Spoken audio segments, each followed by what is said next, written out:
Hello everybody. Last લેક્ચરમાં આપણે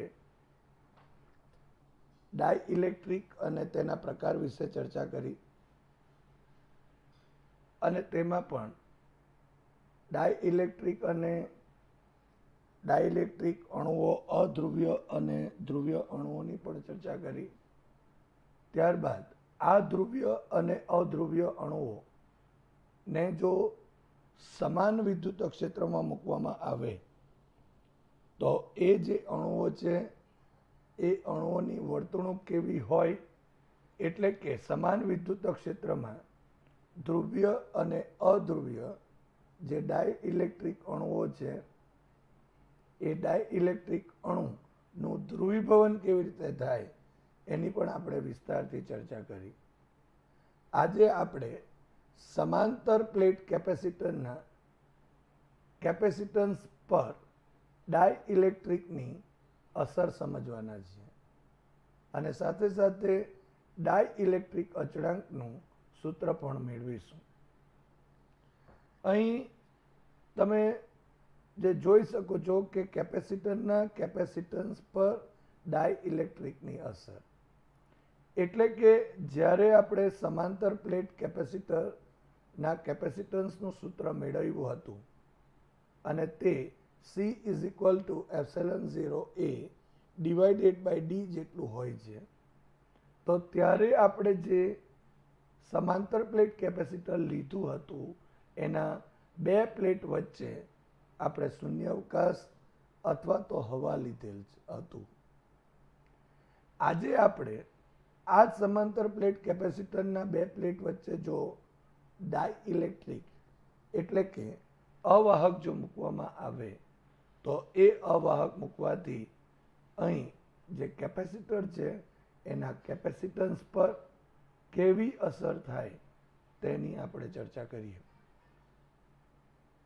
તો સૌપ્રથમ આપેલ જે આકૃતિ છે એ આકૃતિને સમજવાનો પ્રયત્ન કરીશું. તમે અહીં જોઈ શકો છો કે ધારો કે જો આપણે અહીંયા ધન પ્લેટ લીધી છે કે જેનું ક્ષેત્રફળ એ જેટલું છે, અહીંયા ઋણ પ્લેટ છે એનું ક્ષેત્રફળ બી એ જેટલું જ છે અને બે પ્લેટો વચ્ચેનું જે અંતર છે તે સ્મોલ d છે. હવે જે ધન પ્લેટ છે એ ધન પ્લેટ ઉપરનો જે વીજભાર છે તે +q છે અને ઋણ પ્લેટ છે એના ઉપરનો જે વિદ્યુત ભાર છે એ -q છે.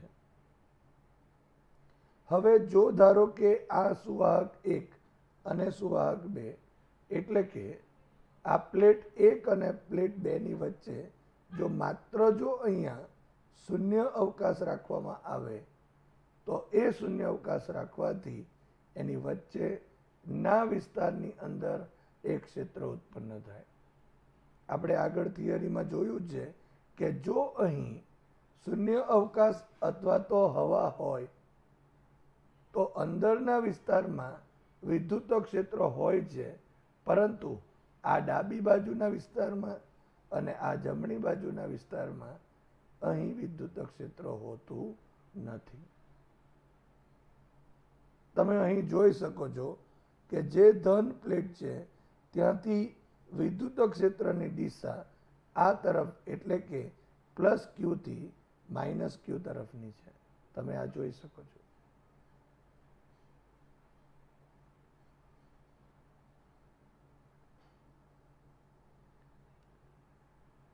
હવે જો ધારો કે આ જે આપણા પાસે ડાઇલેક્ટ્રિક છે એ ડાઇલેક્ટ્રિકની અંદર જો ભરી દઈએ તો ત્યારે આપણા પાસે જે કેપેસિટર છે એ કેપેસિટરના કેપેસિટન્સ પર એની શું અસર થાય તેની વિસ્તારથી આપણે ચર્ચા કરીએ. હવે જો આ બે પ્લેટ વચ્ચે જો આપણે ડાઇલેક્ટ્રિક મૂકીએ તો આપણે જાણીએ છીએ કે અહીં જે ડાઇલેક્ટ્રિક છે એ ડાઇલેક્ટ્રિકના આ પૃષ્ઠ ઉપર અહીં બદ્ધ વિદ્યુત ભાર પ્રેરિત થાય છે અને એ બદ્ધ વિદ્યુત ભારને લીધે તમે જોઈ શકો છો કે ઋણ પ્લેટ તરફ ધન વીજભારો અને ધન પ્લેટ તરફ ઋણ વીજભારો પ્રેરિત થાય છે અને એના લીધે એક ડાયપોલ મળે છે જે ઋણથી ધન તરફની હોય. પરંતુ આ જે ધન વીજભારો છે તે અને આ ઋણ વીજભારો છે એના લીધે આ જે આપણા પાસે ડાઇલેક્ટ્રિક છે એ ડાઇલેક્ટ્રિક ઉપર એક વિદ્યુત ક્ષેત્ર પ્રેરિત થશે અને એ પ્રેરિત થતું જે વિદ્યુત ક્ષેત્ર એની દિશા એ આ તરફની, એટલે કે જે મૂળ આપણા પાસે જ્યારે શૂન્યાવકાશ હોય ત્યારે જે વિદ્યુત ક્ષેત્રની દિશા હતી તેની વિરુદ્ધ દિશામાં હશે. આ રીતે જોઈ શકો છો તમે. અને જો એ વિરુદ્ધ દિશામાં હશે તો અહીં તમે જોઈ શકો છો કે આ જે આપણા પાસે પરિણામી વિદ્યુત ક્ષેત્ર છે એની અંદર ઘટાડો થશે. અહીં આ પોલરાઇઝ થયેલા વીજભારો છે અને એના લીધે આ તરફની જે વીજભારની પૃષ્ઠ ઘનતા ધન અને આ તરફની વીજભારની પૃષ્ઠ ઘનતા ઋણ થશે. અહીંયા ડાઇલેક્ટ્રિક પરની છે અને પોલરાઇઝ્ડ છે અને એટલા માટે આ જે વિદ્યુત ક્ષેત્ર છે એને આપણે ઈપી કહીશું અને આ જે ઈપી છે એ ઈપીની દિશા એ આ વિદ્યુત ક્ષેત્ર જે E0 જે છે એ E0ની દિશા આ તરફની છે જ્યારે ઈપીની દિશા આ તરફની છે. એનો મતલબ એમ થયો કે અહીં જે પરિણામી વિદ્યુત ક્ષેત્ર મળશે ડાઇલેક્ટ્રિક આની અંદર મૂક્યા પછી એ મૂળ જે આપણા પાસે વિદ્યુત ક્ષેત્ર હતું એના કરતાં ઓછું થશે. જેની આપણે વિગતવાર માહિતી લઈએ તો આ રીતે ડાઇલેક્ટ્રિકને જો કેપેસિટરમાં ભરવામાં આવે તો અહીં તમે જોઈ શકો છો પરિણામી વિદ્યુત ક્ષેત્રમાં અહીંયા ઘટાડો થાય છે. અને બીજી એક વાત, આપણો મુખ્ય હેતુ એ છે કે જો અહીં સમાંતર પ્લેટ કેપેસિટર હોય ત્યારે capacitance C is equal to ε0 A/d હોય છે, પણ જો ડાઇલેક્ટ્રિક અંદર ભરવામાં આવે તો ત્યારે કેપેસિટન્સ કેટલું છે અથવા તો થાય તો તેની પણ આપણે ચર્ચા કરીએ. હવે આકૃતિમાં દર્શાવ્યા મુજબ ધારો કે આ પ્લેટ એ ક્ષેત્રફળ ધરાવે છે, આ બંને પ્લેટો,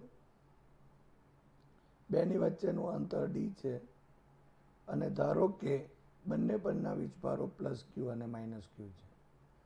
એનો મતલબ કે એની જે વીજભારની પૃષ્ઠ ઘનતા એ ±σ જેટલી છે.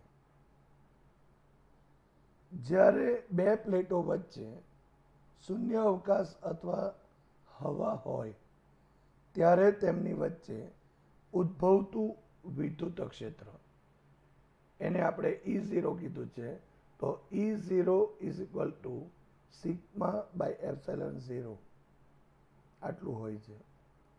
અને વિદ્યુત સ્થિતિમાનનો તફાવત જો V0 લઈએ તો V0 is equal to E0 × d થશે. જો સમાંતર પ્લેટ કેપેસિટરનું કેપેસિટન્સ જો C0 જેટલું હોય તો C0 is equal two Q/V0 થશે. અહીં તમે જોઈ શકો છો કે sigma is equal to Q by A થાય. માટે Q is equal to sigma A લખી શકાય. માટે C0 is equal to Q by V0 માં ક્યુની કિંમત જો મૂકી દઈએ તો C0 is equal to sigma into A divided by E0 into D.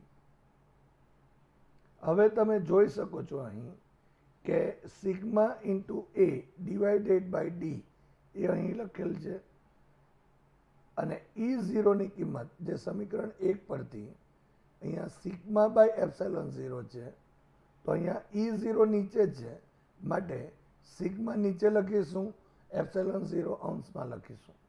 માટે C0 is equal to sigma A divided by D into epsilon 0 by sigma. અહીં sigma અને સિગ્મા કેન્સલ આઉટ થશે માટે C0 is equal to epsilon 0 A divided by D થશે. તો આ જે C0 આવે છે એ C0 બીજું કંઈ નથી પણ જ્યારે બે પ્લેટો વચ્ચે શૂન્યાવકાશ કે હવા હોય ત્યારે આ જે કેપેસિટર છે એ કેપેસિટરનું અહીં કેપેસિટન્સ દર્શાવે છે. એને આપણે સમીકરણ નંબર 2 કહીશું.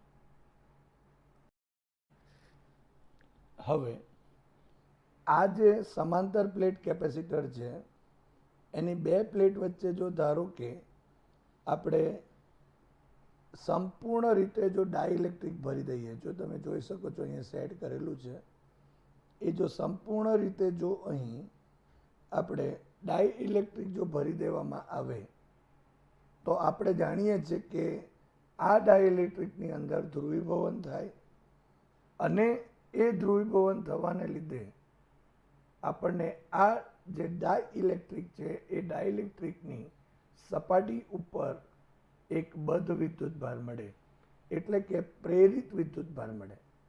જે પ્રેરિત વિદ્યુતભાર મળે છે એના લીધે તેની પૃષ્ઠ ઘનતા એને આપણે સિગ્મા પી કહીએ છીએ, પોલરાઇઝ છે એટલા માટે.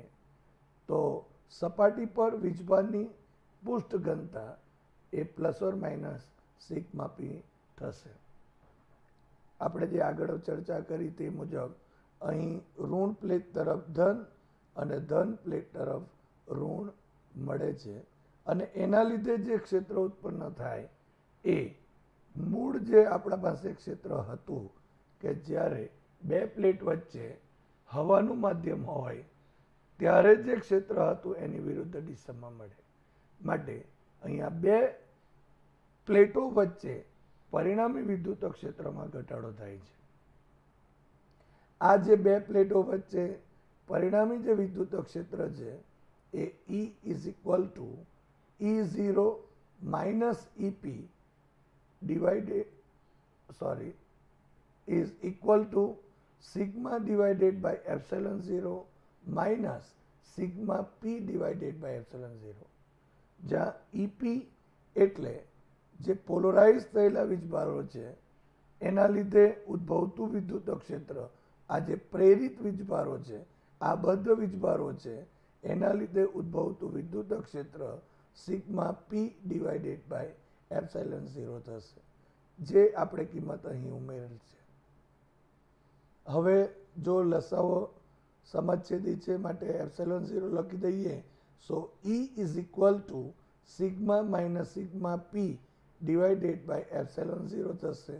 આ થયું સમીકરણ નંબર 3.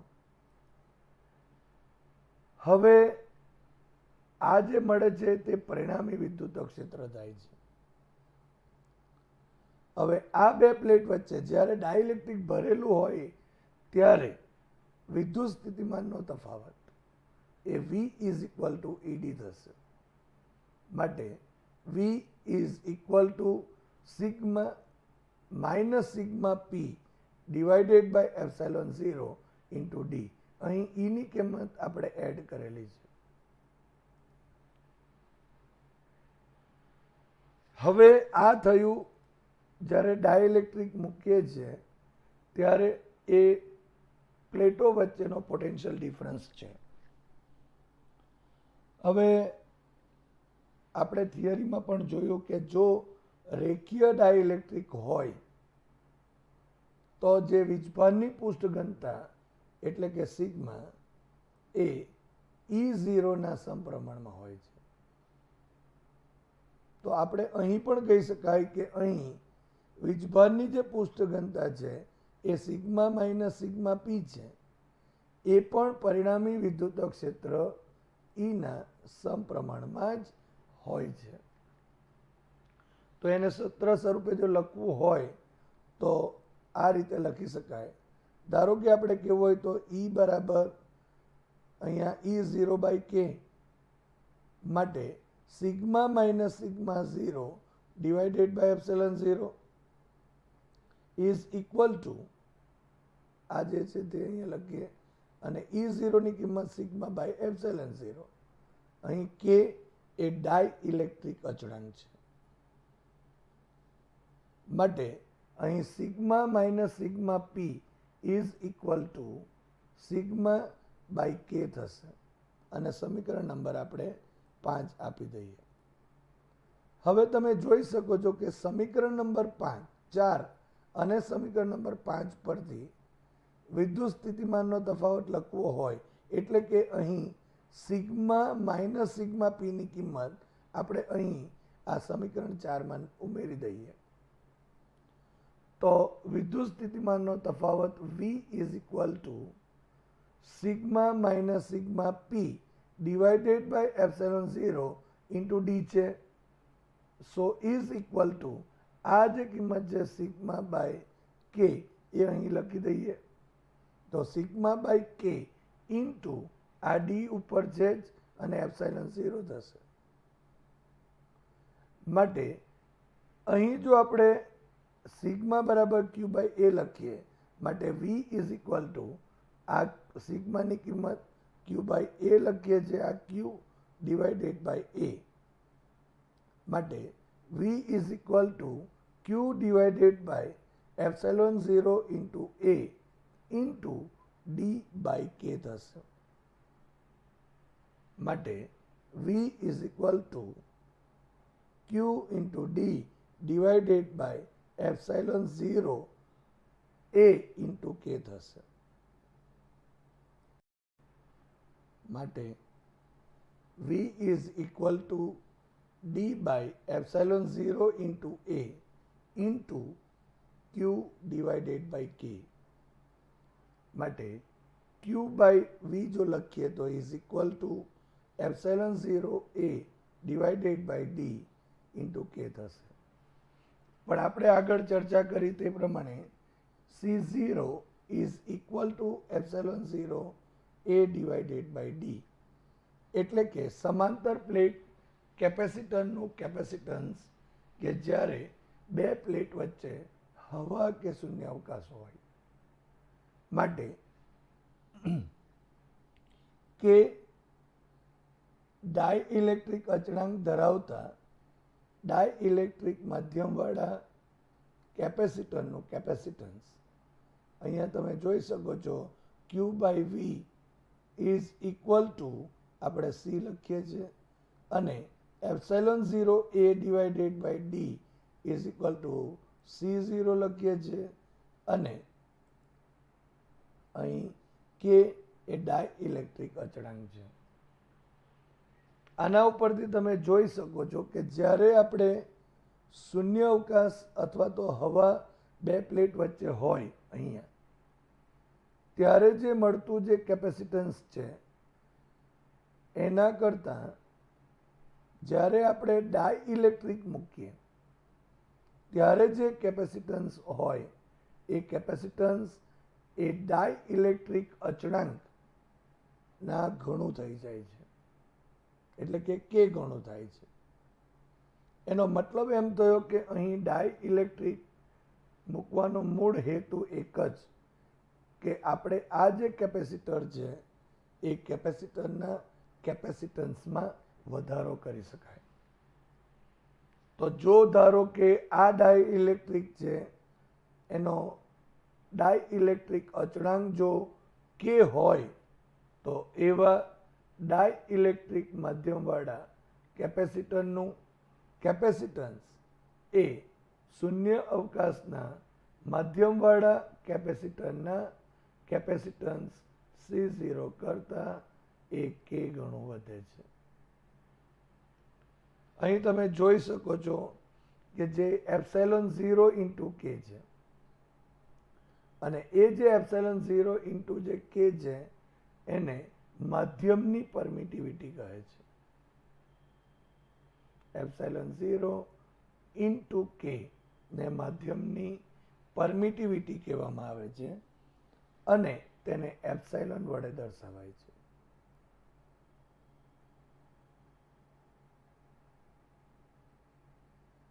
તો આપણે અહીં epsilon 0k is equal to જો એપ્સાઇલોન લખીએ કે જેને માધ્યમની પરમિટિવિટી કહે છે તો k is equal to epsilon by epsilon 0 થશે. એનો મતલબ એમ થયો ડાઇઇલેક્ટ્રિક અચળાંકની જો વ્યાખ્યા આપી હોય તો એમ કહી શકાય કે માધ્યમની પરમિટિવિટી અને શૂન્ય અવકાશની પરમિટિવિટી ના ગુણોત્તરને એ જે માધ્યમ છે એ ડાઇઇલેક્ટ્રિક માધ્યમ છે એ ડાઇઇલેક્ટ્રિક માધ્યમનો ડાઇઇલેક્ટ્રિક અચળાંક કહેવાય. એને બીજી રીતે પણ આપણે વ્યાખ્યાયિત કરી શકાય. ધારો કે આપણે અહીં સૂત્ર મેળવ્યું છે C is equal to C0 into k. તો એ સૂત્ર પરથી જો કહેવું હોય તો k is equal to C by C0. એટલે કે અહીં C0 એટલે શૂન્ય અવકાશ હોય ત્યારે આ સમાંતર પ્લેટ કેપેસિટરનું કેપેસિટન્સ અને જ્યારે ડાઇઇલેક્ટ્રિક ભરેલું હોય તો ત્યારે જે કેપેસિટન્સ છે તે. એનો મતલબ એમ થયો કે અહીં C બાય C0 નો જે ગુણોત્તર છે એને પણ આપણે ડાઇઇલેક્ટ્રિક અચળાંક કહી શકાય. હજુ બીજી રીતે પણ આપણે કહેવું હોય તો કહી શકાશે E is equal to E0 by k સૂત્ર પરથી, જ્યાં E0 એ જ્યારે શૂન્ય અવકાશ હોય ત્યારે જે ઉદ્ભવતું વિદ્યુત ક્ષેત્ર છે તે અંદરના વિસ્તારમાં બે પ્લેટ વચ્ચે, અને E એ અહીં ડાઇઇલેક્ટ્રિક ભર્યા પછી જે ઉદ્ભવતું વિદ્યુત ક્ષેત્ર છે એ છે. અને એનો ગુણોત્તર જો આપણે કહીએ તો ઇઝ ઇક્વલ ટુ k લખાય. એટલે કે k is equal to E0 divided by E. આમ માધ્યમનો ડાઇઇલેક્ટ્રિક અચળાંક k is equal to epsilon by epsilon 0 is equal to C by C0 is equal to E0 divided by E થશે.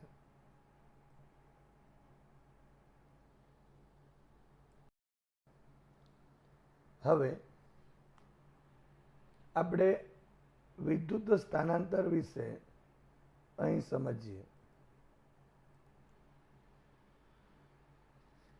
આપણે આગળ જે ચર્ચાઓ કરી છે એ ચર્ચાઓ મુજબ જ અહીં ચર્ચાઓ કરીશું. આપણે જાણીએ છીએ કે જો ધારો કે બે સુવાહક વચ્ચે જો ડાઇઇલેક્ટ્રિક જો મૂકવામાં આવે, એ ધ્રુવીય પણ હોઈ શકે, અધ્રુવીય પણ હોઈ શકે, તો એના લીધે અહીં આ બે સુવાહકો વચ્ચે એક ડાયપોલ પ્રેરિત થાય અને એ જે પરિણામી ડાયપોલ જે મળે છે એ પરિણામી ડાયપોલ મોમેન્ટને લીધે આ જે ડાઇઇલેક્ટ્રિક હોય એની સપાટી ઉપર વિદ્યુતભાર પ્રેરિત થશે, જેની પૃષ્ઠ ઘનતા વિશે આપણે ચર્ચાઓ કરી. એનો મતલબ એમ થયો કે અહીં જો આપણે વિદ્યુત સ્થાનાંતર સમજવું હોય તો પહેલા આપણે પોલરાઇઝેશન વિશેની થોડી ચર્ચા કરવી પડે. તો તમે અહીં જોઈ શકો છો કે ડાઇઇલેક્ટ્રિક જેવું મૂકીએ છે તેવું અહીં ધન પ્લેટ તરફ ઋણ વીજભારો અને ઋણ પ્લેટ તરફ ધન વીજભારો અહીં પ્રેરિત થાય છે. અને એ પ્રેરિત થતા જે વિદ્યુત ભારો છે એના લીધે એક વિદ્યુત ક્ષેત્ર ઉત્પન્ન થાય. જે વિદ્યુત ક્ષેત્રની દિશા આપણે આગળ ચર્ચા કરી તે મુજબ અહીં પ્લસ થી માઇનસ, એટલે કે શૂન્ય અવકાશમાં હોય, અહીંયા શૂન્ય અવકાશ હોય ત્યારે જે ક્ષેત્રની દિશા છે એની અહીં તમે જોઈ શકો છો આ વિરુદ્ધ દિશામાં હશે. અને એના લીધે આપણે આગળ ચર્ચા કરી તે પ્રમાણે અહીં વિદ્યુત ક્ષેત્રમાં ઘટાડો થાય છે. અને એ જે ઘટાડો છે એ ઘટાડા માટેનું જે સૂત્ર E is equal to sigma minus sigma P divided by epsilon 0 આપણે મેળવેલ જ છે. હવે આપણે અહીં આ જે એક ક્ષેત્રફળ ધરાવતી પ્લેટ અને બે પ્લેટ વચ્ચેનું અંતર જો ડી છે અને એ જો હોય તો અહીં આપણા પાસે જે આ બે સુવાહક અથવા તો બે પ્લેટો વચ્ચેનું જે તંત્ર છે એનું કદ એ ઇન્ટુ ડી જેટલું થશે. અહીં પરિણામી વિદ્યુત ક્ષેત્રની દિશા આપણે આ તરફ બતાવેલી છે, પ્લસ ક્યુ થી માઇનસ ક્યુ તરફ.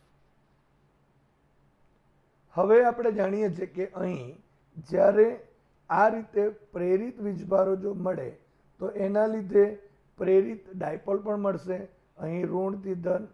અને એ જે પ્રેરિત ડાયપોલોનો જો સરવાળો કરીએ તો એક આપણને પરિણામી વિદ્યુત ડાયપોલ મળે, જેને આપણે પી ટોટલ કહીશું. એના જ લીધે તો આ ધન વીજભાર અને ઋણ વીજભાર એટલે કે પ્રેરિત વીજભારો મળે છે, જેને આપણે બદ્ધ વિદ્યુતભાર કહીએ છીએ. તો એનો અર્થ એવો થયો કે એડી જેટલા કદના ડાયઇલેક્ટ્રિક માધ્યમમાં પરિણામી વિદ્યુત ડાયપોલ મોમેન્ટ ધારો કે પી ટોટલ છે, તો એકમ કદ દીઠ વિદ્યુત ડાયપોલ મોમેન્ટને આપણે પોલરાઇઝેશન અથવા તો ધ્રુવીભવન એવું કહીએ છીએ.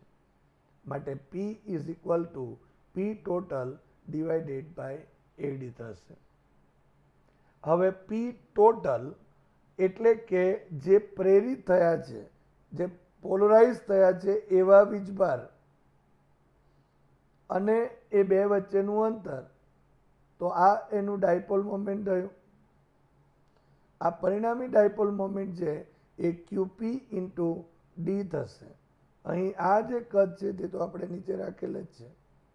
માટે P is equal to ક્યુપી into D બરાબર પી ટોટલ થયું. પરંતુ પ્રેરિત થતા જે વીજભારો છે એ બદ્ધ વીજભારની પૃષ્ઠ ઘનતા જો સિગ્મા પી લઈએ is equal to QP divided by A.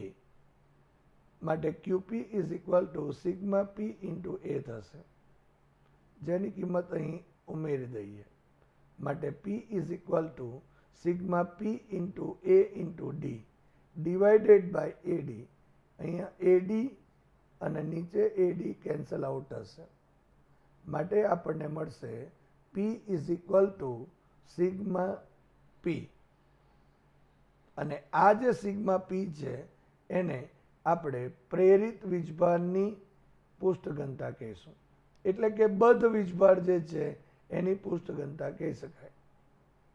માટે સિગ્મા પી, જો પી ને સદિશ સ્વરૂપે લખવું હોય તો પી સદિશ ડોટ એન કેરેટ, એનો મતલબ પી જ થશે, કારણ કે એન કેરેટની દિશામાં પીની દિશા લીધેલ છે. તમે અહીં જોઈ શકો છો ઈની દિશામાં જ પીની દિશા છે.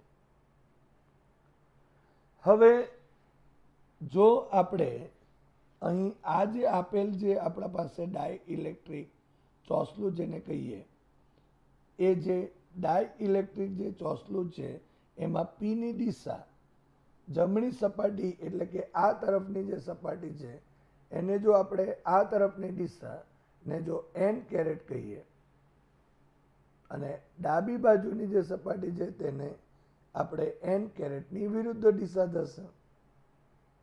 તો આ જે જમણી બાજુ જે છે ત્યાંની પૃષ્ઠ ઘનતા ધન પૃષ્ઠ ઘનતા મળશે. પ્રેરિત વીજભારની જે પૃષ્ઠ ઘનતા છે એ ધન મળશે અને આ તરફ આપણને ઋણ મળશે. અને આ જે ધન વીજભારની પૃષ્ઠ ઘનતા અને ઋણ વીજભારની જે પૃષ્ઠ ઘનતા છે એના લીધે જે ક્ષેત્ર એક ઉત્પન્ન થાય આ એ જે ક્ષેત્ર ઉત્પન્ન થશે એ ઈપી હશે અને એના લીધે પરિણામી વિદ્યુત ક્ષેત્ર ઘટશે જે આપણે અહીં મેળવેલ જ છે E is equal to sigma minus sigma P by epsilon 0. હવે આ સમીકરણમાં E ને અને સિગ્મા પી, અહીં sigma P is equal to આપણે પી પણ લખી શકાશે, એટલે કે sigma P is equal to સડીશ પી ડોટ એન કેરેટ અહીં લખી શકાશે. અને ઈની દિશા પણ એન કેરેટની જ દિશામાં, એટલે કે આ તરફની જ દિશામાં છે.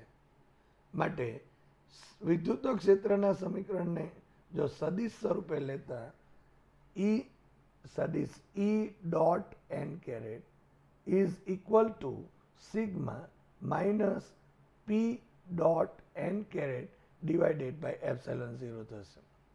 હવે આ એપ્સિલોન 0 છે એને અહીંયા ગુણી દઈશું, એટલે epsilon 0 into E dot N caret is equal to sigma minus P dot N caret થશે. માટે એપ્સિલોન 0 ઇન્ટુ ઈ સદિશ dot N caret is equal to sigma minus P સદિશ dot N caret. So epsilon 0 E dot N caret plus આ minus છે આ તરફ લઈશું તો સદિશ P dot N caret is equal to sigma. માટે epsilon 0 E plus P dot N કેરેટને આપણે કોમન લઈ લીધું છે, માટે સિગ્મા પી થશે, સિગ્મા થશે. આ સમીકરણ નંબર ધારો કે 1 લખીએ. ફરી એકવાર epsilon 0 E plus P dot N caret is equal to sigma થયું. હવે આ જે આપણા પાસે કાઉન્સમાં જે રાશિ છે આ, એટલે કે એપ્સિલોન 0 ઇન્ટુ ઈ પ્લસ પી રાશિને અહીંયા વિદ્યુત સ્થાનાંતર કહેવાય છે અને એને અહીં સદિશ ડી વડે દર્શાવાય છે. અહીંયા તમે જોઈ શકો છો કે આ પણ સદિશ છે, આ પણ સદિશ છે, માટે ડી પણ આપણે સદિશ રાશિ જ કહેવાશે. માટે જો ડી ઇઝ ઇક્વલ ટુ લખવું હોય તો D is equal to epsilon 0 E plus પી થયું. હવે આ જે સમીકરણ નંબર 1 છે, એક ઉપરથી આ ડીની કિંમત જે છે તે અહીંયા મૂકી દઈએ, એટલે કે આ કિંમતની જગ્યાએ ડી લખીએ તો અહીં D dot N caret is equal to sigma થયું. એનો અર્થ ડીનું શું મહત્વ, અહીં વિદ્યુત સ્થાનાંતરનું મહત્વ શું? તો એમ કહી શકાય કે શૂન્યાવકાશમાં જે વિદ્યુત ક્ષેત્ર ઈ છે એ મુક્ત વીજભાર ઘનતા સિગ્મા સાથે સીધો સંબંધ ધરાવે છે. એટલે કે જ્યારે આપણે બે પ્લેટ વચ્ચે અહીંયા શૂન્યાવકાશ રાખેલો હોય અથવા તો હવા રાખેલો હોય તો ત્યારે ઈ અને સિગ્મા સાથે સીધો સંબંધ ધરાવે છે. પણ જ્યારે ડાઇઇલેક્ટ્રિક માધ્યમ હાજર હોય ત્યારે અહીં એવો જ સંબંધ અહીં ડી ભજવે છે, એવો જ ભાગ અહીં ડી ભાગ ભજવે છે.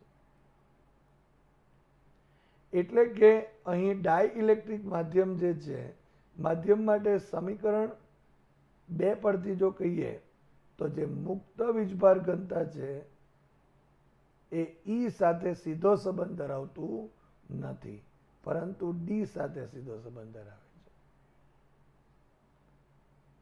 એટલે કે ડી સાથે સંબંધ ધરાવે છે. અને ડી ની અંદર તો આપણે જાણીએ છીએ એપ્સિલોન 0 ઈ અને પ્લસ પી સદિશ છે જ. અહીં આપણે એ પણ નોંધ કરેલ છે કે પીની દિશા અને ઈની દિશા એટલે કે પરિણામી વિદ્યુત ક્ષેત્રની દિશા એક જ છે. તેથી આપણે એમ કહી શકાય કે આ ઈ અને પીની દિશા જો એક જ જો હોય તો એનો અર્થ કે ડી પણ ઈ અને પીની દિશામાં જ હોય, એટલે બધા એકબીજાને સમાંતર થયા એમ કહી શકાય. હવે ધારો કે જો ડી અને ઈ ના માનનો જે ગુણોત્તર છે એ જો લેવામાં આવે તો D by E is equal to આ રીતે લખી શકાય, sigma epsilon 0 divided by sigma minus sigma P. અહીં આપણે સાઈડ આ જે બાજુ છે એ બાજુ ઉપર ડી અને ઈની કિંમત સમજીએ. હવે ડી ડોટ એન કેરેટ, હવે ડીની દિશા અને એનની કે દિશા એક જ છે, માટે અહીં આપણે ડીની જગ્યા પર ડી ડોટ એન કેરેટ લખેલ છે, ઇઝ ઇક્વલ ટુ સિગ્મા છે. અને અહીં ઈ ડોટ એન કેરેટ, અહીંયા ઈની દિશા પણ એન કેરેટની દિશામાં જ છે, માટે ઈ લખાશે અને E is equal to sigma minus sigma P by epsilon 0 છે. માટે જો સિગ્મા માઇનસ સિગ્મા પી લખવું હોય તો is equal to sigma by K પણ તમે લખી શકો. અહીંયા તમે ઈની કિંમત ડીની કિંમત આપણે પહેલાં જોઈએ તો અહીં સિગ્મા છે અને ઈની કિંમત કહીએ તો સિગ્મા માઇનસ સિગ્મા પી અને આ જે એપ્સિલોન 0 છે એના ઉપર લખેલું છે. હવે સિગ્મા ઇન્ટુ એપ્સિલોન 0 અંશમાં છે, પરંતુ આને બદલે આ જે સિગ્મા માઇનસ સિગ્મા પી છે એની જગ્યા ઉપર આપણે સિગ્મા બાય કે લખી શકાય. માટે આ તમે જોઈ શકો છો સિગ્મા બાય કે લખેલ છે. So D by E is equal to અહીંયા સિગ્મા એપ્સિલોન 0 અને આ કે ને ઉપર લઈ લઈએ તો કે અને ડિવાઇડેડ બાય સિગ્મા, માટે સિગ્મા અને સિગ્મા કેન્સલ આઉટ થશે. માટે અહીં D divided by E is equal to epsilon 0 into K થશે. હવે ડી ઇઝ ઇક્વલ ટુ અહીં એપ્સિલોન 0 કે ઇન્ટુ ઈ થયું. હવે જો સદિશ સ્વરૂપે જો લખવું હોય તો માટે ડી સદિશ બરાબર એપ્સિલોન 0 ઇન્ટુ કે ઇન્ટુ સદિશ ઈ થશે. ધારો કે સમીકરણ નંબર આ 3 થયું. હવે ડી બરાબર તો એપ્સિલોન 0 ઈ પ્લસ પી છે, જે આપણે આગળ અહીંયા નોંધ કરેલી જ છે. એટલે કે D is equal to epsilon 0 E plus પી જો સદિશ હોય તો પી ઇઝ ઇક્વલ ટુ અહીં આપણે પીને સૂત્ર કરતા કરીએ તો ડી માઇનસ એપ્સિલોન 0 ઈ આપણે અહીંયા લખી શકાય. સો ઇઝ ઇક્વલ ટુ આ ડીની કિંમત અહીંયાથી સમીકરણ નંબર 3 પરથી ઉમેરી દઈએ તો એપ્સિલોન 0 કે ઇન્ટુ ઈ સદિશ માઇનસ એપ્સિલોન 0 ઇન્ટુ ઈ સદિશ થયું. હવે અહીંથી એપ્સિલોન 0 અને ઈ કોમન લેતા તમે જોઈ શકો છો એપ્સિલોન 0 અહીંયા આગળ કોમન લીધેલ છે, માટે અહીં રહેશે કે અને અહીંયા 1 રહેશે, માટે કે માઇનસ 1 અને ઈ સદિશ થયું. માટે P is equal to epsilon 0 કૌંસમાં કે માઇનસ 1 ઇન્ટુ ઈ. તો આ આપણને પોલરાઇઝેશન માટેનું સમીકરણ મળે છે. પણ આપણે આગળ જે ચર્ચાઓ કરી તેમાં તો આપણે ધ્રુવીભવન માટે કે પોલરાઇઝેશન માટે જે સૂત્ર મેળવેલ હતું તે કે પી ઇઝ ઇક્વલ ટુ કાઈ ઈ ઇન્ટુ કેપિટલ ઈ સદિશ હોય છે. અને આ જો હોય કે જ્યાં કાઈ ઈ ને વિદ્યુત સસેપ્ટિબિલિટી કહેવાય, તો આ બે પદ જે છે આ બે સમીકરણને જો સરખાવીએ તો તમે જોઈ શકો છો કે અહીંયા જે કાઈ ઈ છે એના બરાબર એપ્સિલોન 0 કૌંસમાં કે માઇનસ 1 લખી શકાય. માટે આ જે વિદ્યુતની સસેપ્ટિબિલિટી કાઈ ઈ ઇઝ ઇક્વલ ટુ એપ્સિલોન 0 કૌંસમાં કે માઇનસ 1 થશે.